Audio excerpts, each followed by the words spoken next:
नमस्कार दोस्तों। आज फिर आपका हमारी YouTube चैनल पर स्वागत है। आज आपके परसेंटेज के जो 31 से लेकर क्वेश्चन जो है आगे चलते हैं। तो 31वां जो क्वेश्चन दिया हुआ है आपको, अगर हम टाइम ज़्यादा ख़राब ना करते हुए 31वें क्वेश्चन को ध्यान से देखते हैं तो उसमें क्या दिया हुआ है, ध्यान से पढ़िए। एक वस्तु की कर की दर में 10% की कमी कर दी गई, इसकी खपत में 10% की वृद्धि कर दी गई, तो इसके राजस्व पर क्या प्रभाव पड़ेगा। अगर आप राजस्व के ऊपर ध्यान दोगे तो राजस्व जो होगा वो चीज़ों किस दो चीज़ के ऊपर डिपेंड करेगा। एक तो कर और इनटू में क्या होगा भैया, आपकी खपत। ठीक है, कर मतलब एक तरह का आपका मूल्य है। ठीक है, तो इसने इन दोनों चीज़ों के ऊपर डाला है इफेक्ट। तो मैंने आपको बताया था, अगर कोई चीज़ दो चीज़ के ऊपर डिपेंड है और आपका लेफ्ट हैंड साइड में, ठीक है, तो आप इसमें डायरेक्ट फार्मूला यूज कर सकते हो, X plus Y X Y upon में 100। ठीक है, अगर आपका प्रतिशत ईजी दे रखे तो आप डायरेक्ट यूज कर सकते हो। 10% की कमी है और 10% की वृद्धि है। ठीक है, तो आप क्या करोगे, प्लस माइनस क्या होगा, माइनस 10 × 10/100। ठीक है, 10 से 10 खत्म होगा, ये 0 से 0 खत्म हो जाएगी, तो कितना होगा, -1 यानी कि माइनस का मतलब क्या होता है, 1% की कमी। तो 1% की क्या होगी, आपकी कमी हो जाएगी। तो देखो, ये फार्मूले जो होते हैं ना, आपको ये पता होना चाहिए इनके बारे में। अगर आपको नहीं पता तो आप क्वेश्चन को पता नहीं कर पाओगे कि ये किस टाइप का क्वेश्चन है। ठीक है, जो राजस्व होता है ना, तो वो दो चीज़ के ऊपर डिपेंड करेगा। एक तो उस वस्तु का जो मूल्य है उसके ऊपर कितना कर लगता है, और उसका जो खपत है वो कितने की खपत करता है। ठीक है, तो उन दो चीज़ों के ऊपर डिपेंड है। तो इन दो चीज़ के ऊपर डिपेंड अगर कोई चीज़ होती है और उसका जो प्रतिशत जो दे रखा है आपका, एक इंटीजर वैल्यू हो, तो आप ये डायरेक्ट फार्मूला यूज करके आप क्वेश्चन को सोल्व कर सकते हैं। ठीक है, तो हम 32वें क्वेश्चन की ओर ध्यान देते हैं। 32वां क्वेश्चन में आपको क्या दिया है, अगर आप 32वां क्वेश्चन को ध्यान से देखते हैं तो क्या दिया, रमेश के वेतन में 20% की वृद्धि कर दी गई, बढ़े हुए वेतन में 20% कम कर दिया करने पर रमेश को कितने प्रतिशत का लाभ या हानि होती है। एक बात याद रखना दोस्तों, अगर कभी भी किसी भी चीज़ को पहले बढ़ा दिया जाता है और फिर घटा दिया जाता है, तो हमेशा ही उस चीज़ में जो फाइनल रिजल्ट निकल के आएगा उसमें कमी हुई होगी, आपकी हमेशा ही लॉस होगा। ठीक है, अब देखो कैसे होगा। अगर आपको पता है कि पहले मान लो मैं सोच लेता हूँ कि पहले उसका वेतन 100 रुपये था, अगर 100 रुपये में 20% की वृद्धि होगी, अगर कोई चीज़ 20% बढ़ जाता है तो आप इसको क्या लिख दोगे, 120।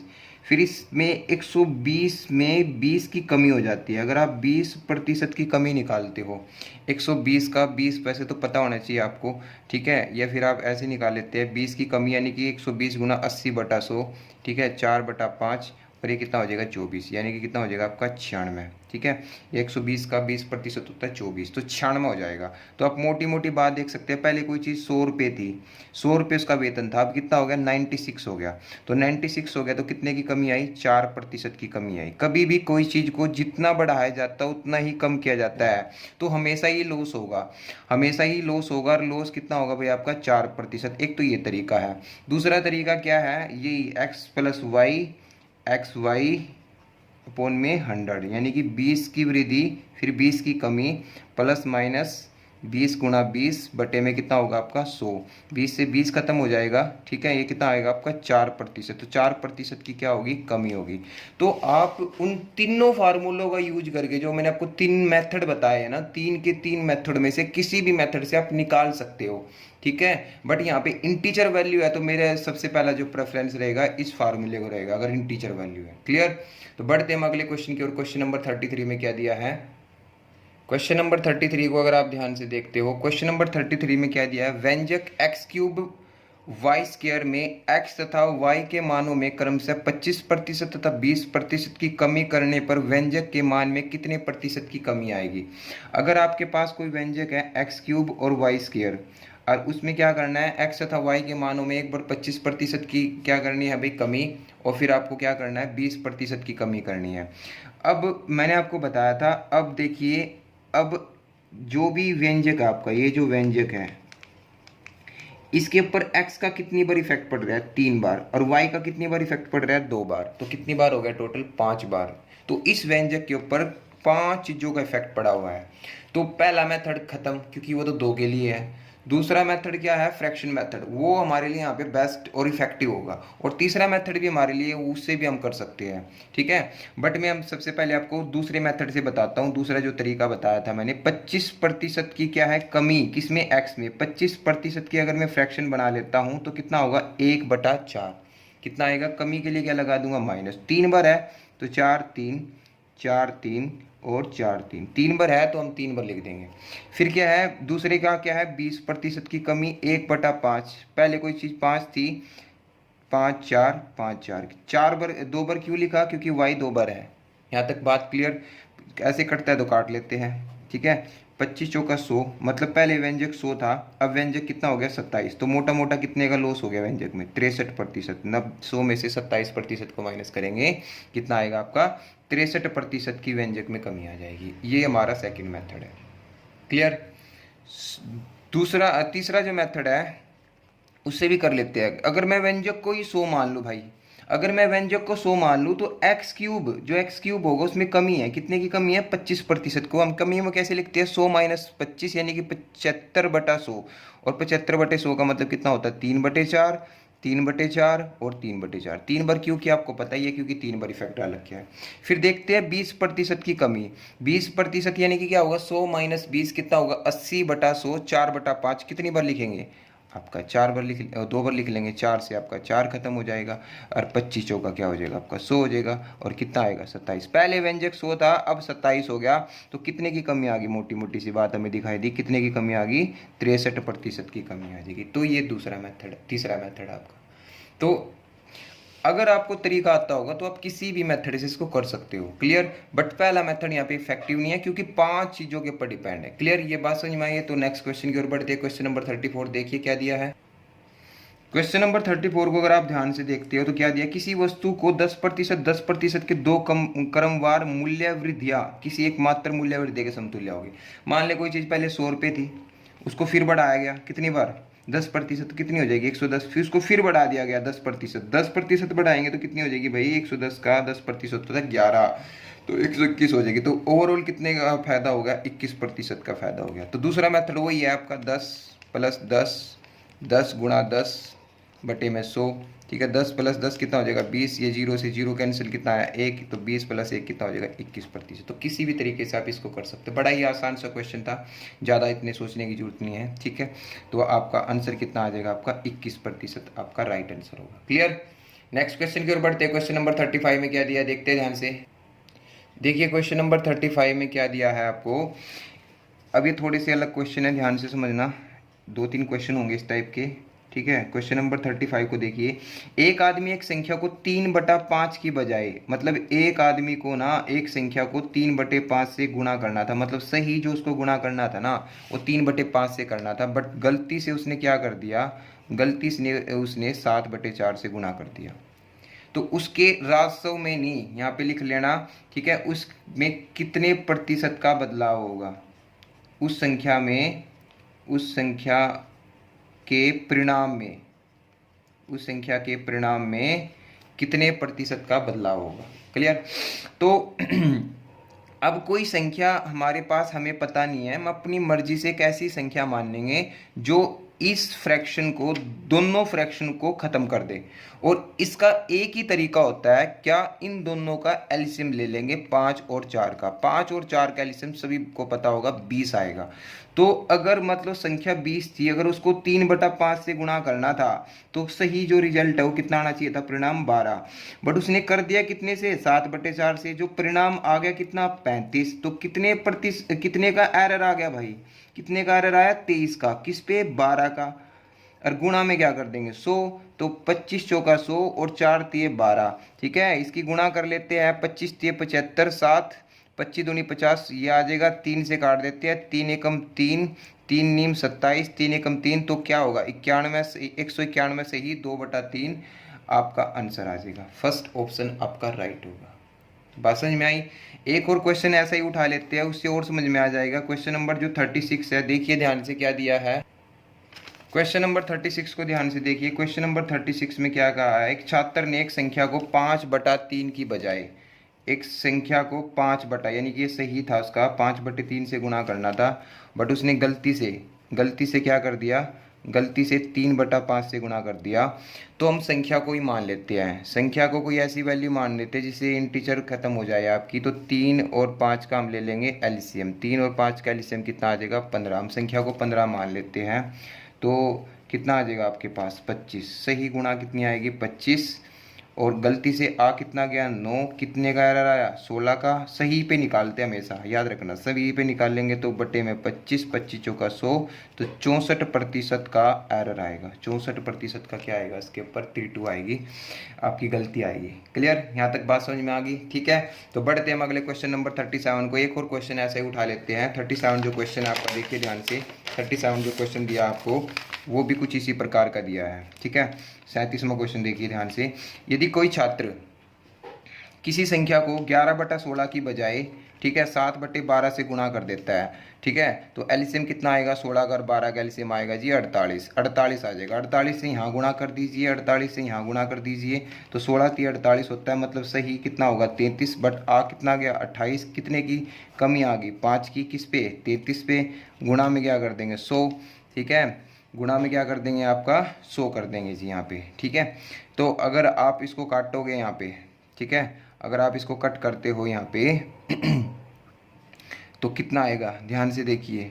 अगर मैं इसको यहाँ पे काट देता हूँ तो आपका कितना बचेगा, 500 को अगर मैं 33 से भाग कर देता हूँ, ठीक है, 500 को मैं किससे भाग कर देता हूँ 33 से, ठीक है, तो 500 बटा 33, 33 से कम, ठीक है, 33 कितना बचेगा आपका 17, ठीक है जी 17 बचेगा। 33 पंजे, ठीक है, 33 पंजे 3 पंजे 15 और 3 पंजे 15, मतलब लगभग आंसर कितना होगा 15.15% आपका आंसर आएगा। ठीक है, ये बात समझ में आई? तो इस तरीके से हम इस क्वेश्चन को बना सकते हैं। तो 3 क्वेश्चन एक जैसे थे। अगला क्वेश्चन हम नेक्स्ट टाइप का पढ़ेंगे। तो देखिए क्वेश्चन नंबर 38 में क्या दिया। क्वेश्चन नंबर 38 में क्या दिया है, यदि किसी भिन्न का अंश 20% बढ़ाया जाता है और हर 5% घटाया जाता है तो नए भिन्न का मान कितना हो जाता है 5/2 हो जाता है। तो मूल भिन्न बतानी है। अगर मान लो कोई भिन्न x थी, x/y, कोई भिन्न x/y, x क्या होगा अंश और y क्या होगा हर, और इस भिन्न का अंश को 20% बढ़ाना होगा तो क्या लिखेंगे 120/100, और इसके हर को 5% घटाना होगा तो क्या लिखेंगे 95/100, और जो नई भिन्न बन के आएगी वो कितनी आएगी 5/2। ये तो बिल्कुल बेसिक है, पता होना चाहिए। 100 से आप 100 उड़ा सकते हो, ठीक है। आप यहाँ से अगर आप इसको सोल्व करोगे तो ये उस तरफ जाके उल्टा हो जाएगा, मतलब 95 ऊपर आ जाएगा और 120 क्या आ जाएगा नीचे आ जाएगा। ठीक है, जो कटा है काट देते हैं 24, तो कितना आ जाएगा 95/48, कितना आंसर आ जाएगा आपका 95/48 आपका आंसर आ जाएगा। एक तो तरीका ही है बिल्कुल बेसिक से, बट अगर कभी भी ऐसा क्वेश्चन आ जाता है उसको आप बहुत जल्दी से बना सकते हो। अगर कभी भी ऐसा क्वेश्चन आ जाता है उसको आप बहुत जल्दी से कैसे बना सकते हो, जो आपकी मूल भिन्नाई है, जो आपकी मूल भिन्न निकालने के लिए बोले और आपको जो भिन्न दी है, अब जो उसने अंश के लिए बोला है ना भाई, यहाँ पे जो उसने अंश के लिए बोला कि 20% को बढ़ा दो, तो आप क्या करो 20% हर में बढ़ा दो। 20% जो है आप हर में बढ़ा दो अंश की बजाय, तो कितना होगा 120 आ जाएगा। और 5% हर में घटाना तो वो अंश के साथ कर दो, यानी कि 95। जो कटा है काट दो। अगर इसको हम काट देते हैं तो आंसर आपका एक लाइन में आ जाएगा, एक लाइन में नहीं एक उसमें आ जाएगा, तो 95/48 आ जाएगा। बताइए, क्वेश्चन नंबर 38 समझ में आया? ठीक है, अब क्वेश्चन नंबर 39 भी कुछ इसी प्रकार का है, तो मैं इसको यहीं पे करा देता हूँ। ध्यान से देखिए, क्वेश्चन नंबर 39 थोड़ा सा ट्रिकी है। एक भिन्न के अंश में 25% की वृद्धि करे और हर को दुगना करे। अब देखो यहाँ तो प्रतिशत है बट यहाँ पे दुगना है, ठीक है ना। अब ये गलती हो सकती है। अगर भिन्न कितनी हो जाती है 5/9। अगर कोई भिन्न है उसके अंश को 25% की वृद्धि करनी है, तो मैंने बताया था हर में कर दो, कितना होगा 125, ठीक है। और उसके हर को दुगना करना है। दुगने का मतलब क्या होता है 200% करना है, ठीक है ना, 200% करना है उसको। इसमें तो 25% की वृद्धि करनी थी, ठीक है, उसमें हर के दुगना करे, मतलब दुगने का मतलब कितना है, उसको 200% कर दो। हर जो भी है आपका उसको 200% करेंगे तो कितना हो जाएगा आपका, हर के लिए करना था बट करेंगे क्या अंश के लिए। 25 कितना होता है 200 होता है, और 25 पंजे 125 होता है, 5 से 5 खत्म, 8/9, 8/9 आपका आंसर आ जाएगा। Is that clear? तो 8/9 आपका क्या होगा यहाँ पे आंसर होगा। ठीक है, तो क्वेश्चन नंबर 40 की ओर बढ़ते हैं हम। क्या है क्वेश्चन नंबर 40 में क्या दिया है, देखिए क्वेश्चन नंबर 40 भी कुछ इसी तरह का है। ठीक है, क्वेश्चन नंबर 40 को अगर आप ध्यान से देखते हो, किसी भिन्न का अंश में 220% वृद्धि करने पर हर में 150% वृद्धि करने पर परिणामी भिन्न 4/5 है। तो 4/5 है, तो अंश में कितने की वृद्धि करनी है, 220 की करनी है। अंश में 220 की वृद्धि करनी है तो आप क्या लिख सकते हो, 220 की वृद्धि करोगे अंश में, बट वो आपको कहाँ करनी है, हर में। तो 220 की वृद्धि 100 में जोड़ देते हैं, 320 हो जाएगा। हर में 150 की वृद्धि करनी है तो अंश में कर दीजिए, कितना हो जाएगा, 250। काट दीजिए, 0 से 0 कट जाएगा, ये कितना हो जाएगा, 5। ये कितना हो जाएगा आपका 8, 5/8, 5/8 आपका आंसर आ जाएगा। क्लियर हो जाएगा। ठीक है, एक लास्ट क्वेश्चन और इस टाइप का, लास्ट नहीं, 2 क्वेश्चन और रहते हैं।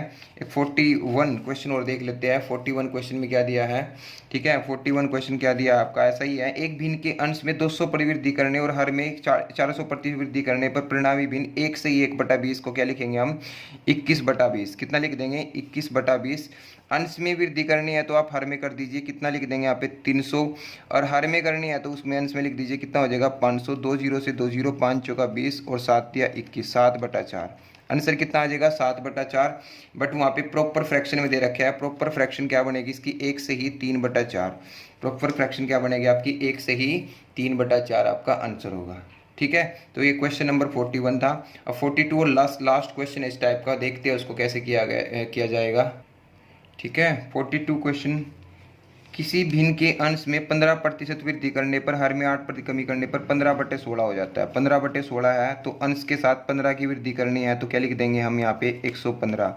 हर में 8% की कमी करनी है तो कितना हो जाएगा, 23। 23 चौके 92, 23 पंजे 115, 5 तिये 15 और 4 चौक 16, तो कितना आ जाएगा आपका, 3/4। कितना आंसर आ जाएगा आपका, 3/4। बस दोस्तों काटना ही ठीक आना चाहिए आपको, 23 की टेबल आनी चाहिए, तो आप क्वेश्चन को जल्दी से सोल्व कर दोगे। आंसर कितना आ जाएगा आपका, 3/4। तो ये 42 तक आपके एक जैसे क्वेश्चन थे। अब हम क्वेश्चन 43 को पढ़ते हैं और देखते हैं उसमें क्या दिया गया है। अब देखिए क्वेश्चन जो 43 है आपका वो कैसा है। 43 जो क्वेश्चन दिया है आपको वो एक अलग टाइप का क्वेश्चन है। ध्यान दीजिए, ध्यान से पढ़िए। यदि दो संख्या एक तीसरी संख्या से क्रमशः 30% तथा 40% अधिक है, दो संख्याएं है वो तीसरी संख्या से है, तो मैं तीसरी संख्या को ही मान लेता हूं कि तीसरी संख्या कितनी है, 100। तो पहली संख्या क्या होगी, पहली संख्या क्या होगी, 30% अधिक, यानी कि कितनी हो जाएगी, 130। और दूसरी संख्या कितनी हो जाएगी, 40% अधिक हो जाएगी। 40% अधिक यानी कि 140। क्या बोल रहा है अभी, तो अधिक हो तो दूसरी संख्या से पहली संख्या का, दूसरी संख्या से निकालनी है। और निकालना किसका है, पहली संख्या का प्रतिशत बताना है। ठीक है, तो कितना आ जाएगा ये आपका, 0 से 0 कैंसिल हो जाएगी, ये कितना हो जाएगा 7, ये कितना हो जाएगा 50, 13 पंजे 65, 7 से डिवाइड कर दीजिए, 7 नीम 63 होता है, 2 बचेगा आपका, 7 नीम 63। ठीक है, 2 बचेगा आपका। ठीक है, 7 दूनी 14 और ये 6 बचेगा, तो 92 से ही 6/7 आपका आंसर होगा। ये क्वेश्चन इस तरीके से करने हैं। अगर कभी भी क्वेश्चन आ जाते हैं और इस तरह के हम आगे भी क्वेश्चन करेंगे। 44 क्वेश्चन देखते हैं ध्यान से, उसमें देखते हैं क्या दिया है। तो क्वेश्चन 44 देखिए, दो संख्या एक तीसरी संख्या से क्रमशः 12.5% और 25% अधिक है, तो पहली संख्या दूसरी संख्या कितना प्रतिशत। अगर मैं तीसरी संख्या को ही 100 मान लूँ तो जो पहली संख्या है वो कितना है, इसका अधिक है, कितना, 12.5। तो 12.5 को हम क्या लिख सकते हैं, 112.5। और दूसरी संख्या कितनी अधिक है, दूसरी संख्या 25% अधिक है, तो कितनी हो जाएगी, 125 हो जाएगी। तो पहली संख्या दूसरी संख्या, जो पहली संख्या है आपकी वो दूसरी संख्या का कितना प्रतिशत है, पहली संख्या जो है आपकी दूसरी संख्या का कितना प्रतिशत है। तो 25 से काट देते हैं, 25 चौका 100 और 25 पंजे 125, ये कितना है आपका, 25 से 25 पंजे 125, ये 9, तो कितना आएगा आपका 90%, 90% आपका आंसर आ जाएगा। तो दोस्तों ये क्वेश्चन सारे के सारे इसी तरीके से होंगे। अगला क्वेश्चन पढ़ते हैं, वो भी कुछ इसी टाइप का है। देखिए क्वेश्चन 45 पढ़िए ध्यान से। दो संख्याएं क्रम से तीसरी संख्या से 30% और 37% कम है। 45वां क्वेश्चन आपका, ध्यान से देखिए। तीसरी संख्या को अगर मैं 100 मान लेता हूं तो जो पहली संख्या होगी तीसरी संख्या से कितनी कम है, 30 कम है, तो कितनी हो जाएगी 70। और दूसरी संख्या 37% कम है, तो कितनी हो जाएगी आपकी 63। ठीक है, तो क्या दिया है वह प्रतिशत जिसके अनुसार दूसरी संख्या पहली की तुलना में कम है। ठीक है, दूसरी संख्या पहली की तुलना में कम है, कितनी कम है, 7। और कितनी, किसकी तुलना में बोल रहा है, पहली की तुलना में। तो पहली की तुलना में बोले तो पहली को रखो भाई बटे में 100।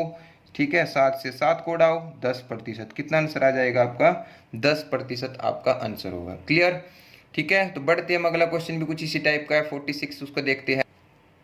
ठीक है, क्वेश्चन नंबर 46 को देखिए। दो संख्या एक तीसरी संख्या से 90%, 75% है। तो तीसरी संख्या को अगर मैं 100 मान लूँ तो पहली संख्या कितनी हो जाएगी 10, है ना, और दूसरी संख्या कितनी हो जाएगी आपकी 75 यानी कि 25। तो पहली संख्या में कितने प्रतिशत की वृद्धि करूँ, ठीक है, इसमें कितने की वृद्धि करूँ, ठीक है, कि ताकि वह दूसरी संख्या के बराबर। तो आपको मोटा मोटा दिख रहा है 10 है 25, तो कितने की वृद्धि करनी पड़ेगी 15 में, और पहली में करनी है तो पहली को बटे में करो, बटे में 100, तो कितने की वृद्धि करनी पड़ेगी हमें इसके अंदर 150% की वृद्धि करनी पड़ेगी। सी आपका राइट आंसर होगा। क्लियर। तो लेते हैं हम एक और अगला ऐसा ही क्वेश्चन कुछ 47 क्वेश्चन देखिए। पहली संख्या तीसरी संख्या से 8 से 1/3% कम है। अब देखो ये सबसे बेस्ट क्वेश्चन है, ठीक है, जितने भी पिछले क्वेश्चन थे सब बहुत इजी थे। अब ये क्वेश्चन में थोड़ा ध्यान देने की जरूरत है, ध्यान दीजिए, पढ़िए ध्यान से। पहली संख्या तीसरी संख्या से 8 से 1/3% कम है, तो 8 से 1/3 को पता होना चाहिए क्या होता है 1/12, ठीक है। पहली संख्या तीसरी से है, इसका मतलब जो तीसरी संख्या है वो आपकी 12 हो जाएगी, ठीक है, और पहली जो संख्या है वो एक कम यानी कि 11 हो जाएगी। तो इसका मतलब पहली के और तीसरी के बीच में अनुपात निकाल लिया अपने, 11:12 हो जाएगा। यहाँ तक बात समझ में आई, ठीक है। आगे क्या बोलता है, आगे आपको दिया है, ठीक है, दूसरी संख्या और तीसरी संख्या, दूसरी और तीसरी में अनुपात दे रखा है, कितना है 15:16। तो अब देखो ध्यान से, दोनों संख्याएं में तीसरी, दोनों इसमें अनुपातों में तीसरी कॉमन है, और तीसरी की वैल्यू दोनों में बराबर करनी होगी। दोनों में बराबर कैसे होंगे, ये 16 है, ये 48, एलसीएम ले लेते हैं इनका। तो कितना आएगा 48। इसका 48 कैसे बनेगा, जब इसको 3 से गुणा करूंगा। इसका 48 कैसे बनेगा, जब इसको 4 से। तो ये 44 हो जाएगा, ये 48 हो जाएगा, और ये कितना हो जाएगा आपका 45 हो जाएगा, और ये आ जाएगा 48। तो अब इनका डायरेक्ट रिलेशन हो जाएगा पहली का, दूसरी का और तीसरी का। पहली जो होगी आपकी 44 होगी, दूसरी जो होगी आपकी वो 45 होगी, और तीसरी जो होगी वो आपकी 48 होगी। अब क्वेश्चन को ध्यान से पढ़िए। पहली संख्या और तीसरी संख्या का औसत, पहली और तीसरी का औसत, इन दोनों को जोड़ो। इन दोनों को जब आप जोड़ोगे तो कितना होगा 92, ठीक है। 92 का हाफ करेंगे तो 92 का सॉरी हाँ 92 का हाफ करेंगे तो कितना आएगा 46। औसत निकालना है ना, पहली और तीसरी का औसत, दोनों को जोड़ो, 2 से भाग 46 आ जाएगा। तीसरी, पहली और तीसरी का औसत दूसरी संख्या से, दूसरी संख्या कितनी है 45, ठीक है। दूसरी संख्या से बताना है कितना अधिक है, एक अधिक है, दूसरी से बताना, तो 1/45 गुणा में कितना हो जाएगा 100। 1/45 गुणा में कितना हो जाएगा 100, ये 9, और ये कितना हो जाएगा 20। 20/9 को हम क्या लिख सकते हैं 2 सही 2/9, या 2.22%, 2.22% आपका आंसर होगा। क्लियर। तो ये one of the best question था। तो आज इस वीडियो में हम 47 क्वेश्चन रखते हैं, जिसमें हम संख्याओं से रिलेटेड क्वेश्चन किए हैं, और ये जो वीडियो है इसमें हमने 31 से लेकर 47 तक क्वेश्चन किए हैं। तो जितने भी आप लोगों को क्वेश्चन मैं करा रहा हूँ बहुत अच्छे लेवल के क्वेश्चन है, आप इनको करो, इनकी प्रैक्टिस करो, और फिर आप अपने आप कोई भी बुक के क्वेश्चन लगाओगे। आप किरण की बुक ले लो, या जो भी आप पब्लिकेशन की RS अग्रवाल की ले सकते हो आप, ठीक है, या किरण की सबसे बेस्ट है, बट किरण के क्वेश्चन बहुत ज़्यादा होंगे, ठीक है। आप RS अग्रवाल या इनके क्वेश्चन लगा सकते हो, तो आप पे बहुत अच्छी कमांड हो सकती है परसेंटेज। और परसेंटेज जो टॉपिक है, परसेंटेज जो टॉपिक है वो आपका हर एग्जाम में, ठीक है, प्री के लिए 2 क्वेश्चन मिनिमम रखता है, और मेंस में कम से कम, ठीक है, जो मेंस होता है एग्जाम उसमें कम से कम 3 या 4 के आसपास क्वेश्चन उसमें डाले जाते हैं। तो प्रतिशत वैसे भी सभी चैप्टरों का बेस है।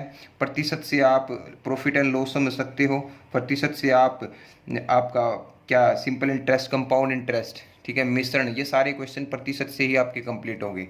तो ये क्वेश्चन, ये चैप्टर बड़ा शानदार है, और इसलिए आपसे एक अनुरोध हो रहा है, अगर आपको मेरी वीडियो अच्छी लगी है तो प्लीज़ लाइक, शेयर और सब्सक्राइब कीजिए, और जितना हो सकता है इस वीडियो को मतलब अपने लिए, और किसी के लिए नहीं, अपने लिए यूजफुल बनाइए। और आप फिर देखिए हम आपके लिए इससे भी बेहतरीन वीडियो बनाएंगे, ठीक है, ताकि जिससे आपका बेस अच्छा हो जाएगा, ठीक है। तो मिलते हैं हम नेक्स्ट वीडियो।